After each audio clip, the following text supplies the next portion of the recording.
process of economic transformation. Just like that. Okay. The parish development model is an initiative from the government of Uganda through the Ministry of Local Government designed to transform all lives of Ugandans for the better. PDM, my parish, my development, my life. Following our earlier communication regarding the technical challenge that affected the transmission of some free-to-air television channels, Uganda Broadcasting Corporation UBC wishes to provide the public with an update on the ongoing restoration efforts. Our engineering and technical teams have been working diligently to resolve the issue and restore normal transmission. While substantial progress has been made, the process has taken longer than initially anticipated due to the complexity of the fault. We assure our valued viewers and partners that full restoration remains our top priority and every necessary measure is being taken to ensure a stable and reliable signal across all affected platforms. In the meantime, we kindly advise viewers to rescan their TV sets to access the available channels. This will ensure that you can view the channels that are currently broadcasting without interruption. UBC sincerely apologizes for the inconvenience this disruption has caused and appreciates the continued patience and understanding of our audiences as we finalize the recovery process. Further updates will be provided through our official communication channels as progress continues. For additional information, please contact Public Relations Office, Uganda Broadcasting Corporation UBC, email info@ubc.go.ug or +256 703 826 623. In a nation hungry for truth, a world where every story matters, there exists a beacon of trust and reliability. For decades, they've been our voice and our window to the world, holding the mirror of our history. With 4 TV stations and 11 radio channels spanning 27 languages, they stand as guardians of information, defenders of truth.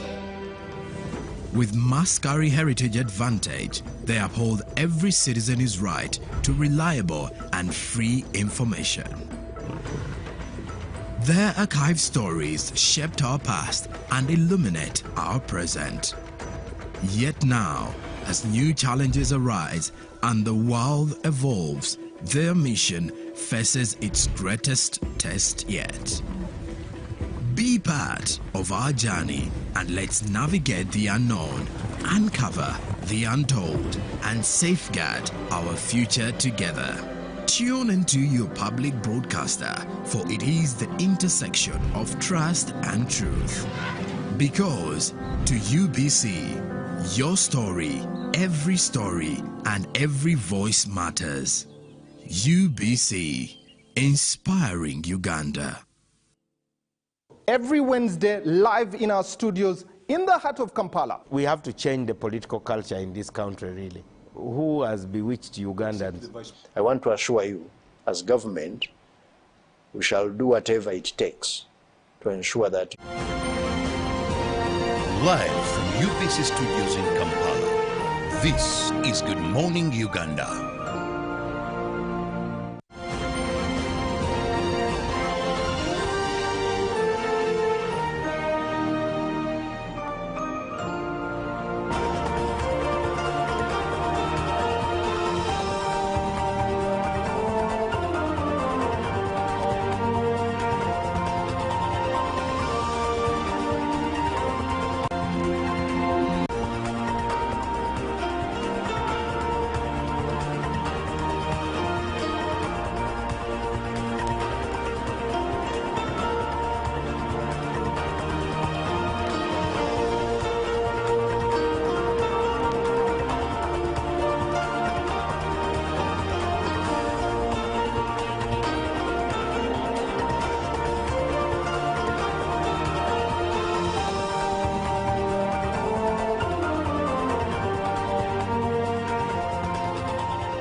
Good morning, Uganda. It's time for the agenda, but you are watching UBC TV. We come to you live from Nile Avenue My name is Julie F. Nantaba.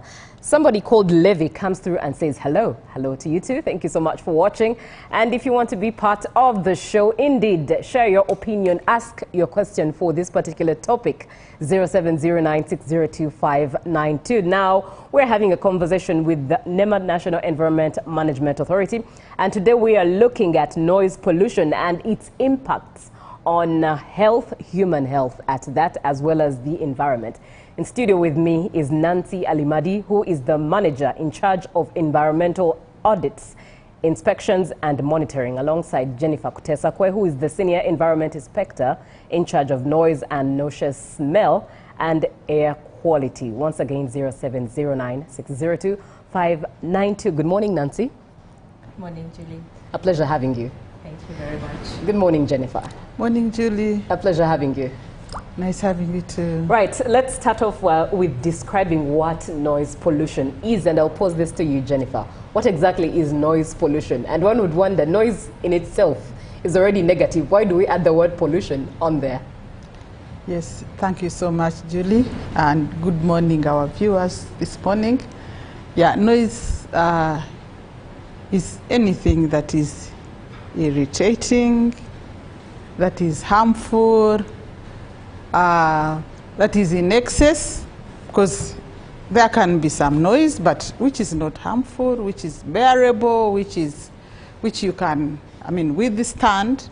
But when it is in excess, then it becomes harmful, it becomes irritating, it becomes, it can harm both human health and the environment. So anything that is in excess of a certain limit it becomes a pollution, it becomes unwanted.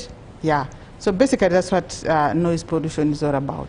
All right. I'll come to you, Nancy, for you to just share what the sources of noise are, as we should know them. Perhaps one could think that the source of noise is their dog on a daily, but there's what the government recognizes as a source of noise. What are those? Yeah, that's very true. And as Jennifer has mentioned, noise itself is very annoying and discomforting. So in our world today, the world of entertainment, the entertainment industry is actually one of the major sources of noise that we have. You've had from time to time we use a lot of speakers. You know, there's loud music in the background that comes from time to time, but also places of worship. Yes. You know, we are calling upon the Holy Spirit, but I don't know whether it requires us to shout always. I'm wondering, but yes, we do use amplified sounds, systems, and there's a lot of shouting in these places of worship. I'll not go into details where and which, but we know ourselves with a different religious background where we come from. Yes, but also on the streets, we hear from the transportation sector. There's a lot of noise that is emitted from the transportation sector. Our taxis are always hooting. Chireka Banda, where you know, Mama Uganda. So yeah, it's quite. It becomes very irritating sometimes to people around. But also we go into details when you go to the construction industries. There's a lot of noise being emitted from the construction industries, and it cuts across maybe even from where we extract our materials. The quarry sites, there's a lot of blasting that takes place, grinding that takes place. So the sources are enormous. We can't even exhaust it, but yeah.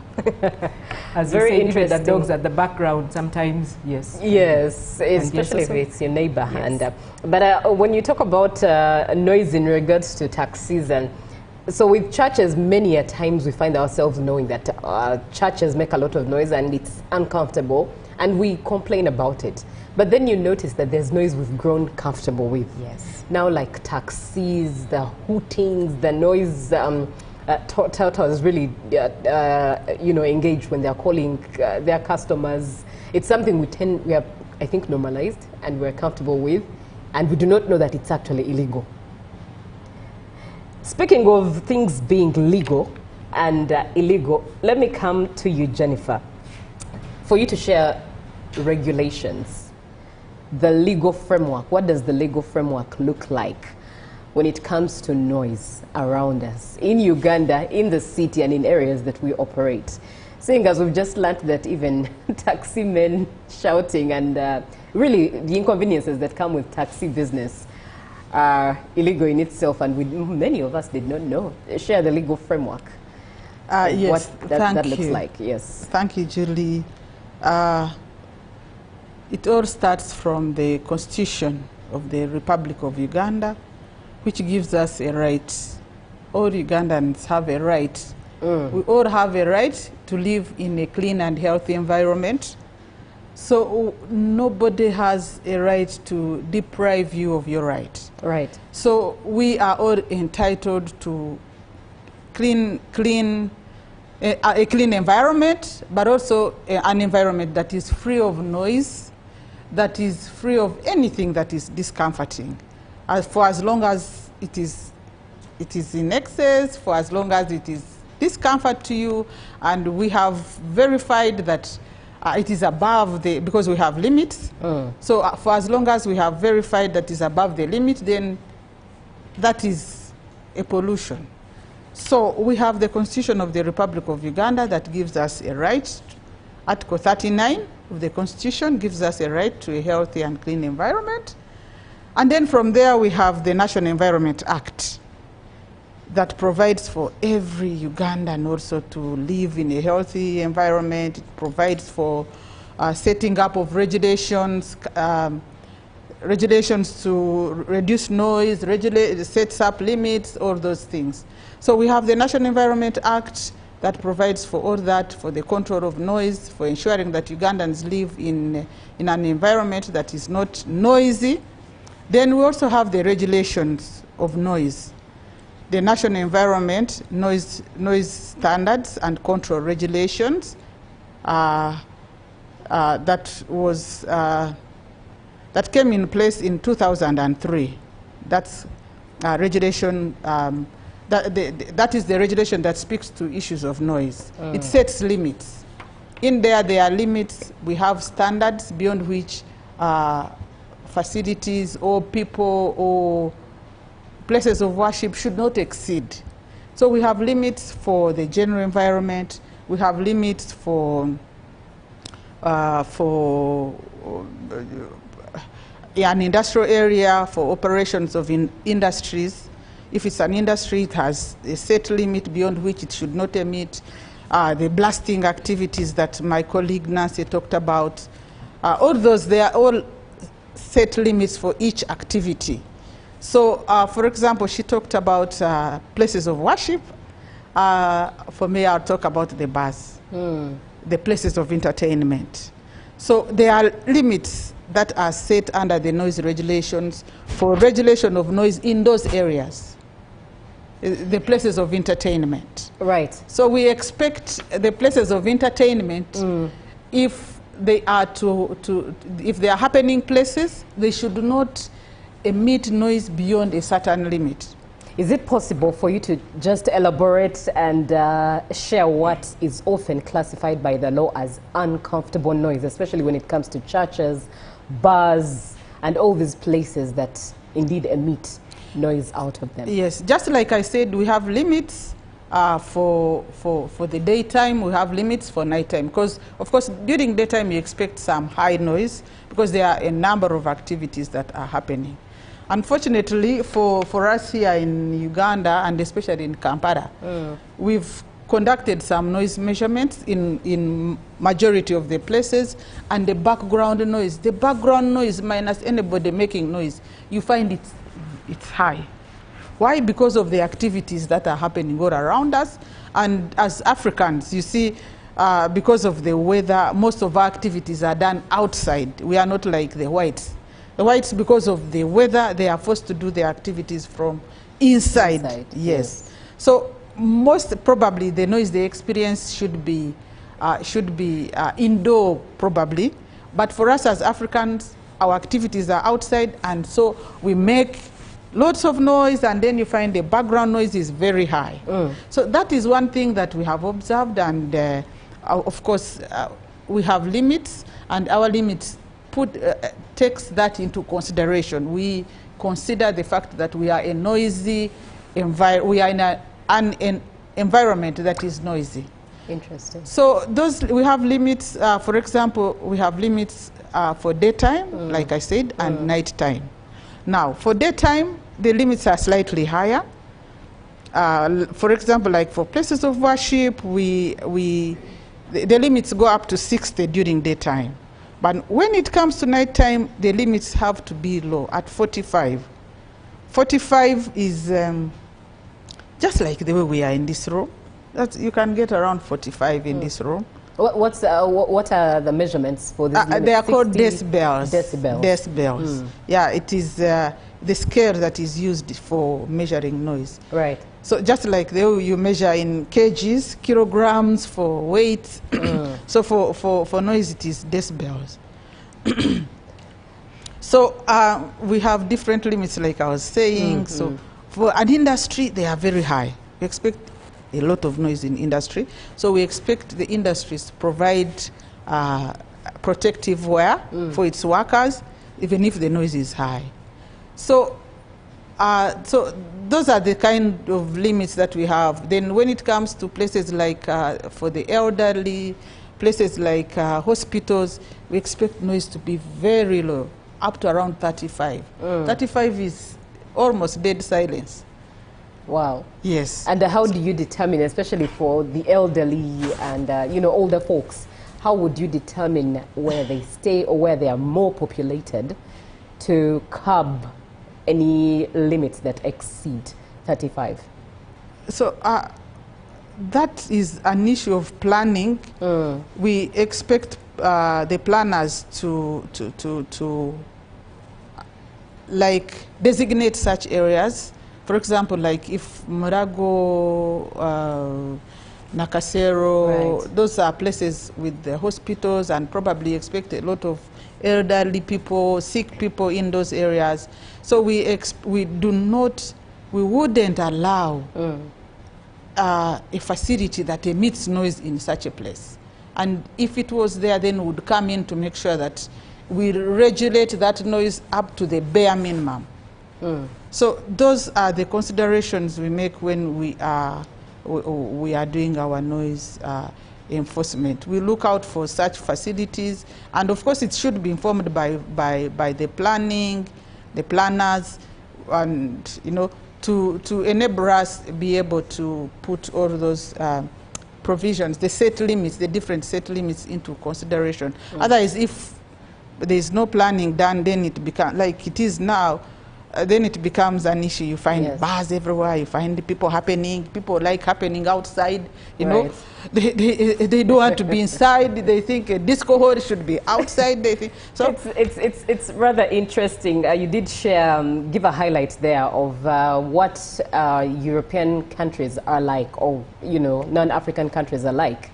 That most of their activity is on the inside well because of the weather, and when you come to Africa, our activities are mostly outdoor. Because of the weather, it favors us to anyway have outdoor activities. And what comes to mind is even our personality. It's rare to find calm Africans. By nature, we are extroverted. Even if introverted, we love doing life on the outside, and we go out whenever we do it. Now, I will stay with you, and we have a few minutes to get into a short break, but you've talked about the regulations, different regulations that take shape as you take on, you measure the decibels of different spaces. What penalties does the Act prescribe for different areas or spaces where sound or noise is abused and the decibels surpass those that are supposed to be respected? We do we have a number of things that we do when we conduct noise enforcement. So when we receive a complaint, we go to the facility, take noise measurements. If they are exceeding the standard limit, then we write an improvement notice to that facility, and we expect the facility to comply. But if it does not comply, then we go ahead and enforce and do an enforcement exercise, which we we normally do not want to go into enforcement. We normally want to engage first. So if they are not complying, then we are forced to come in and confiscate the equipment that is making noise, because it is provided for under the regulation. Right. But we don't like it. All right. Yeah, then after that, if somebody still does not comply, then now the strong hand of NEMA comes in, and NEMA is not friendly when it comes to enforcement. Right. It really does it very well. And we normally don't want people to, we don't want to get to that far. So if it happens, then we will confiscate the equipment. If you do not comply, again, because we have bars that do, after you've confiscated the equipment, they buy others because they have the money. So they buy, and then that doesn't even seem to make business sense at the end of the day. and then after buying, we again go there sometimes twice to confiscate the equipment, and then we will take you to court. We'll take you to court, we'll take you to prison, and then, you know, it's not a good story when it comes to that, yes. Right, now let me engage some of your comments, and in a short while we'll be taking a short break and we'll be coming back. But some of the comments coming through: noise pollution is unwanted sound primarily from human activities, such as factors, industrial estate, which is very difficult to stop, but can be controlled by use of PPEs. This is David Akamwekene from Gulub. Thank you, David, for being on the show. And good morning, Uganda. This is Odaro Vincent from Tororo. What measures is NEMA doing to regulate noise pollution, and what is done to those who violate it? Jennifer has just shared that first, indeed, improvement notices are shared, but if diplomacy fails, force is applied. I hope I'm getting that right, Jennifer. Yeah. And thanks for the program. Well, I'm a little concerned about the morning noise made by the Muslim callers. It really irritates. What can be the position to reduce this noise? Can you speak into this on the side of the law? That this viewer says that they are concerned about the morning noise made by Muslim callers, the imams, in other words, and it really irritates. What can be the position of the law in reducing such noise? And I think this would also take in churches for overnight prayers, but for this person, really, it's a morning imam calls in the morning.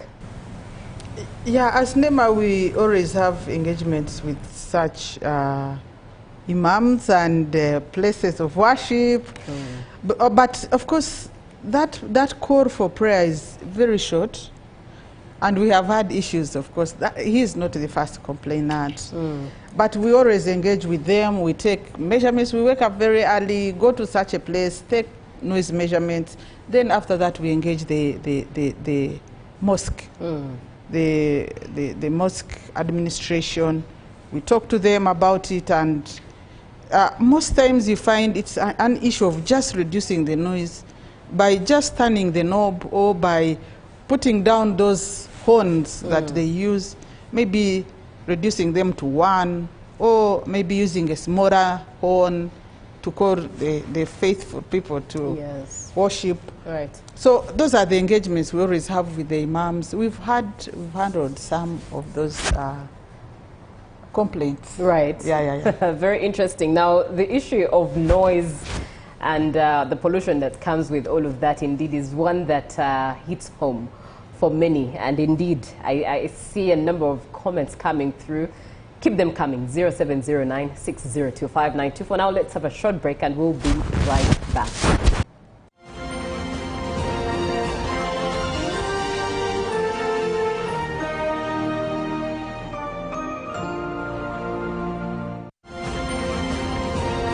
Live from UBC Studios in Kampala, this is Good Morning Uganda. Exercise can't be sustained. Eating can't be stopped. It's even harder to lose weight. Come and give it a try. Genshikang L-carnitine chromium capsules. Plant extract, scientific ratio, take 3 capsules each time. The active ingredient accelerates fat burning,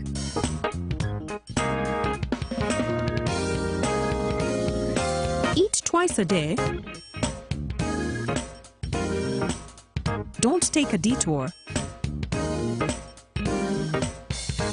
Weight loss starts now.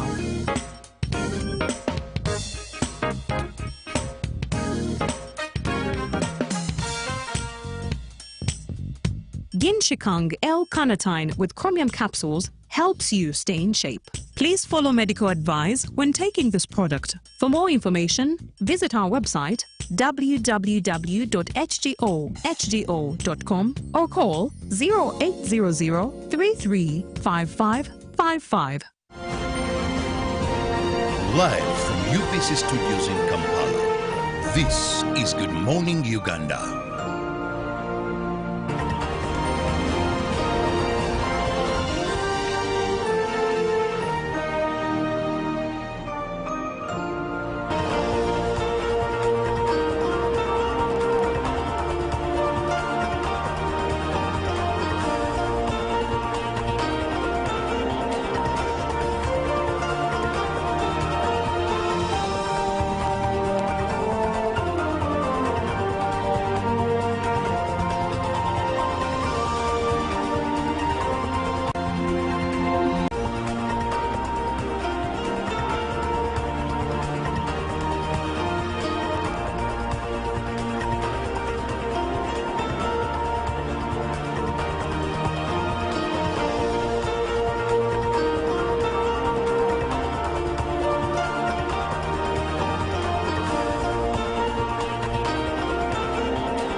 Good morning, Uganda. We are looking at noise pollution and its impacts on human health and environment. In studio with me is Nancy Alimadi, who's the manager in charge of environmental audits, inspections and monitoring.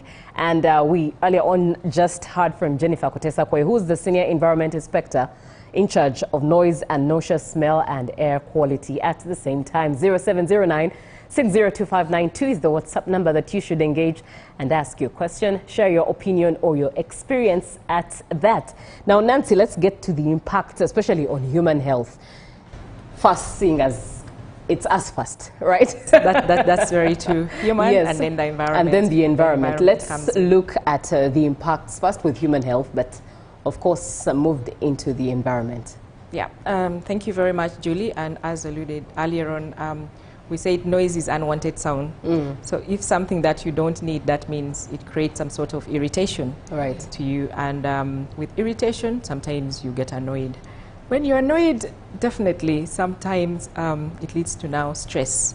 People become stressed, okay, because of noise.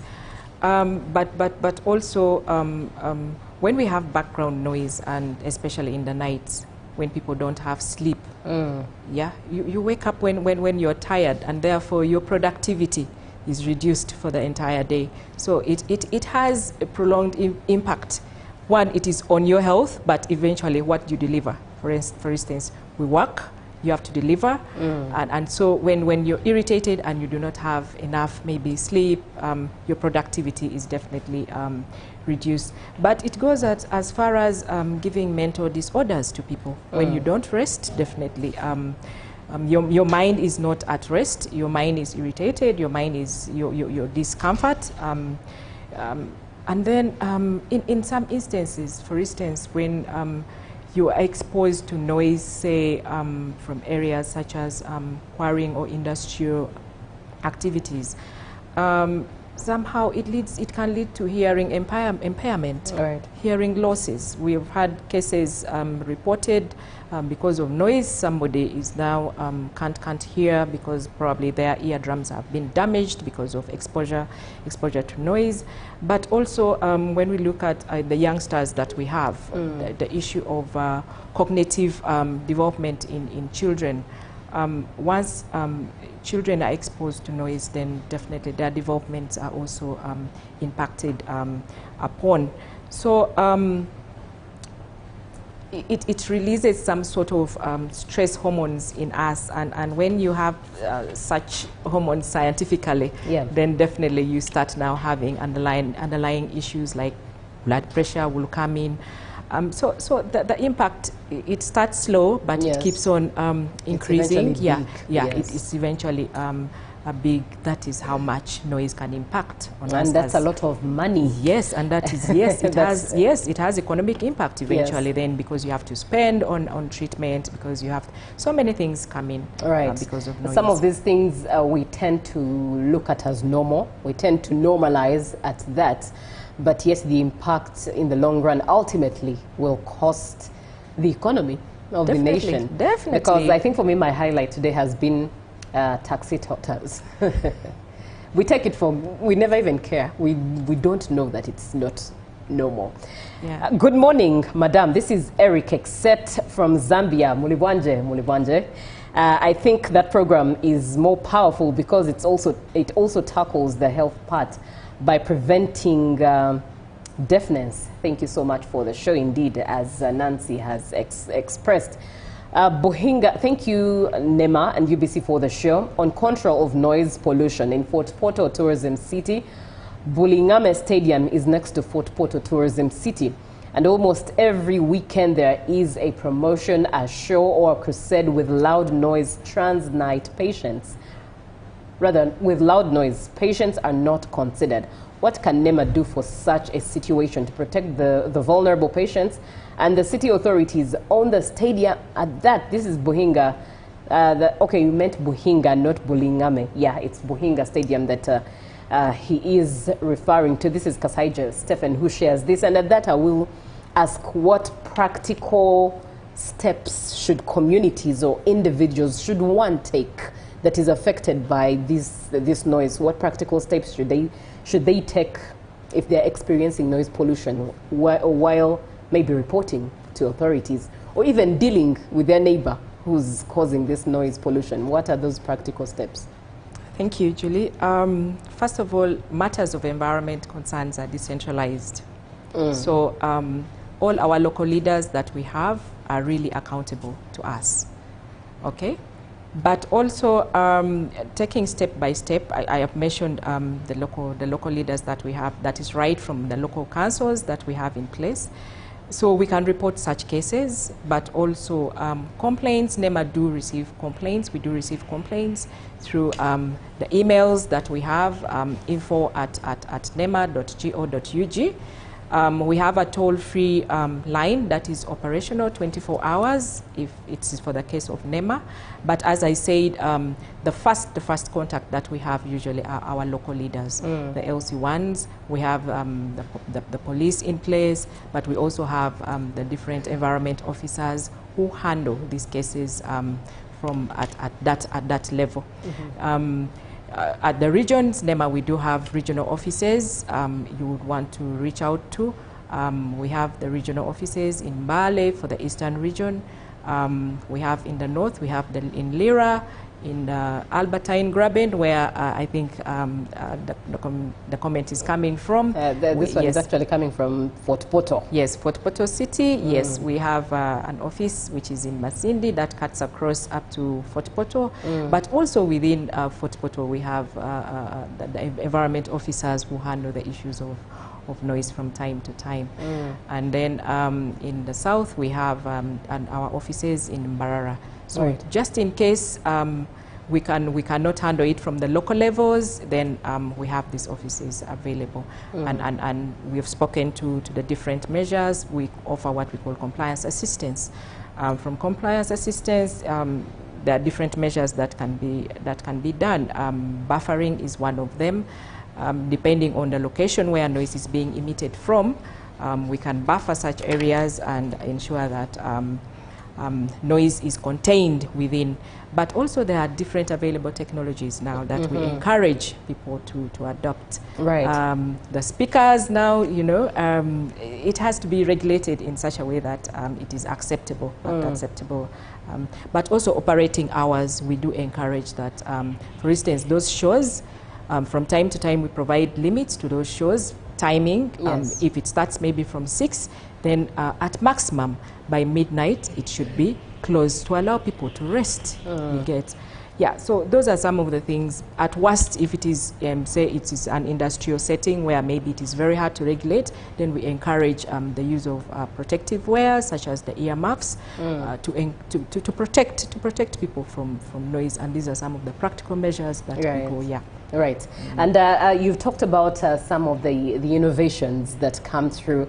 Let's take a look at those. If any are there, those innovations, green technologies, I don't know, noise meters, you know, things like that, or surveillance systems that NEMA is focusing on or looking into to make sure that noise quality, or I don't know, yeah, noise or sound quality, if that's the right term I'm to use, is improved, and compliance at that is also aligned with?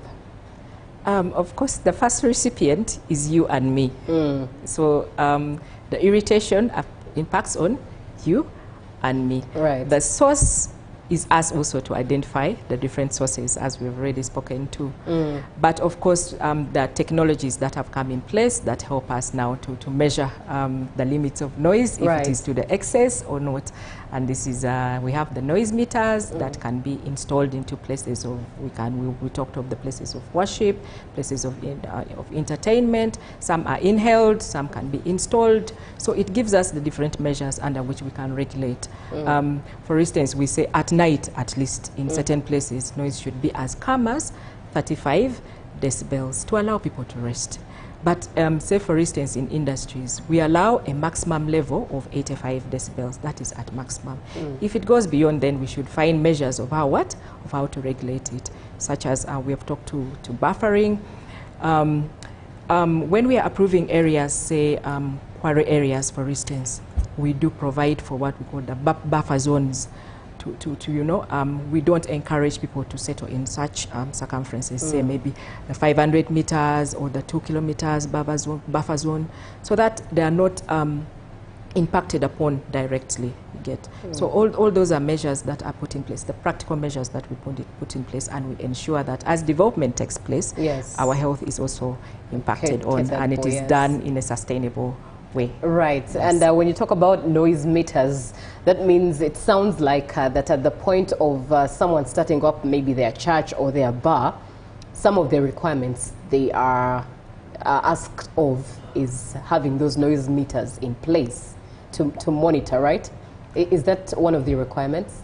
Yes, that is one of, but as you're putting up, depending on, we talk to the planning aspect also. Yeah, as you plan to set up this church, there are so many measures that are supposed to be taken care of, right. And the environment and social impact assessment usually does that, addresses that from the word go before even you set up these places of worship. But should it be in place, then the construction should take care of the aspect of noise. You've been to certain areas where there is a church, but you can't even hear what is happening inside.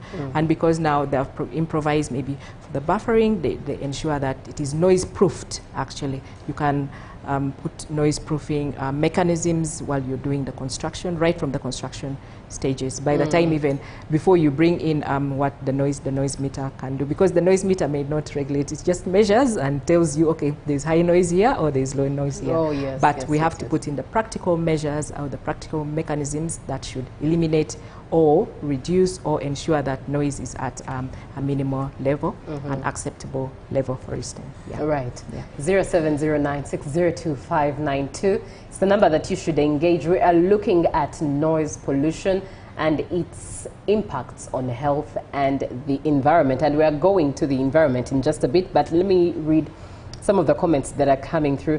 Thank you for the show. Let's talk about the excessive noise resulting from the use of public address systems. From those BOM Pentecostal churches who shout the whole night, how can NEMA help? This is Billy, and he says that I wrote to the executive director NEMA, and I've never received feedback, though the LC1 chair intervened when neighbors almost demonstrated. This is Bill. And John Otieno says, thank you ladies in the studio for giving us an insight on noise pollution. As a developing country, we are challenged because we are pursuing development as well as good quality of life. The starting point should be national planning. Once we have the right factory or infrastructure in the right place, it ensures all these issues are resolved. But in Uganda, we have factories in residential areas, nightclubs near residences, car parks in wrong places, etc., etc.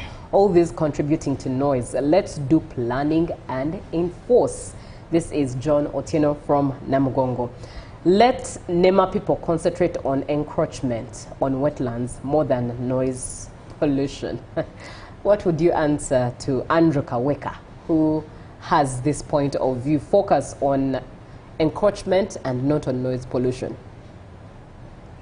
Thank you very much, Julie. I understand where he's coming from, Yes. and the mandate of NEMA is actually broader than taking care of encroachment. And then, of course, when we speak to encroachment, the first thing that comes into everyone's mind is wetlands yes. and wetlands.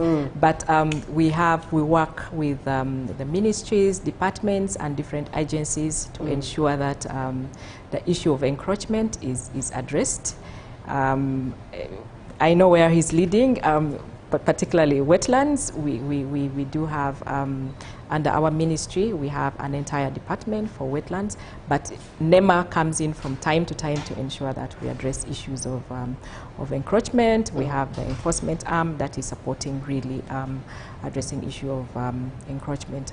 But back to the topic of noise, right, as one of, I mean, noise is part of a greater contribution to pollution, and globally pollution is one of the key concerns, in addition to what we have climate change of today. So pollution is highly also ranked, and noise is one of the contributing factors to pollution, which equally has to be dealt with and addressed. As earlier on, we have looked at the impacts that it has, but also not only to human health. Now, yes, I will speak now to the environment, yes, bit of it.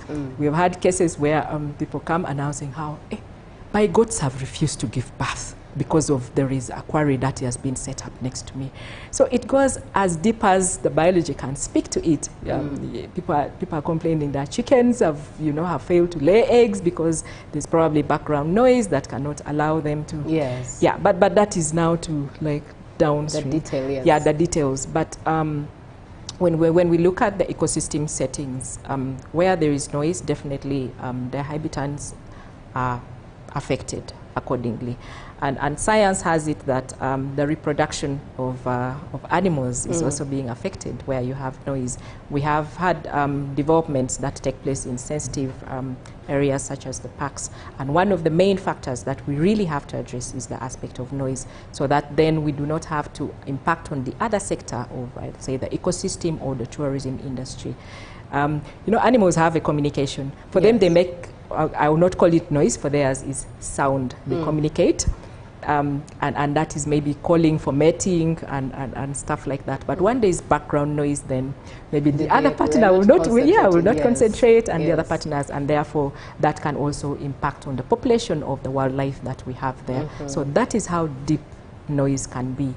Yeah, so apart from ecosystem disruption, even predator-prey interaction or relationship, the feeding, if there is noise, you know how the cats behave they concentrate while hunting. Yes. And then there's something that will distract them. So and they'll lose concentration. They'll lose concentration. So and if you think about it all together, on a larger perspective, that's whole tourism sector. Yes, affected, being impacted, yes. And that's a lot of monies that should be contributing to Uganda's GDP. Thank you. That's being deterred by something as, well, it looks simple, but not necessarily simple, and that is noise. Now, our time is first spent. Ruben has to come through with the sports, and I'll still remain with him, what he thinks about Ugandans focusing on only Ugandan football or African football as opposed to European football. But Nancy, what would your parting shots be when it comes to noise pollution and its impacts on health and the environment? One, it is my responsibility, it is your responsibility to ensure that we cap the issue of noise. Right. Because no one else makes noise greater than the humans and our activities. So it all comes back to us. Yes, it starts with us. It's a sense of responsibility that we have for our own community, for our own well-being. And as we have seen, the impact is great and greater. It cuts across through the economy, it cuts across to the tourism sector, it cuts across to our well-being as human beings. So it is us to take charge. But also we've looked at the legal and the institutional framework that is available that can be put onto use in case of noise. We wouldn't want, as Jennifer said earlier on, to start from the enforcement arm, but compliance assistance is where we start from. And then where the carrot fails, the stick follows. But we wouldn't want to go to that. We have to take it upon it is our own responsibility, and we should learn to live in a healthy and safe environment for our own sake. Given the selfish nature of humanity, sometimes I think force is okay. So if enforcement is required, why not? Just enforce so that we all learn from the practical side of enforcement. Let me close this with a comment that comes in from Francis. Thank you for the program. You are discussing a pertinent issue, though NEMA remains lackadaisical in implementing policies. NEMA should mimic what road construction projects are doing, especially those funded by ADB and other recognized organizations. Thank you so much for being on the show. Let's do this again tomorrow. Up next is Ruben with Good Morning Uganda Sports Update. Be blessed.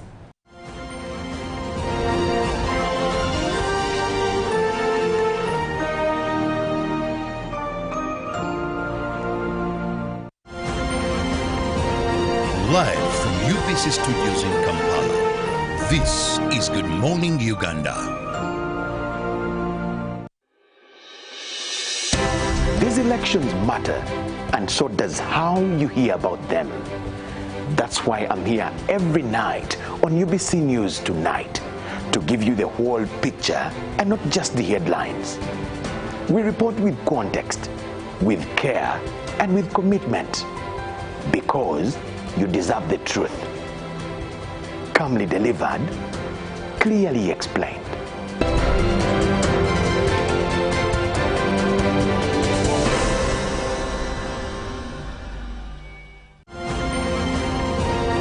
Live from UBC Studios in Kampala, this is Good Morning Uganda.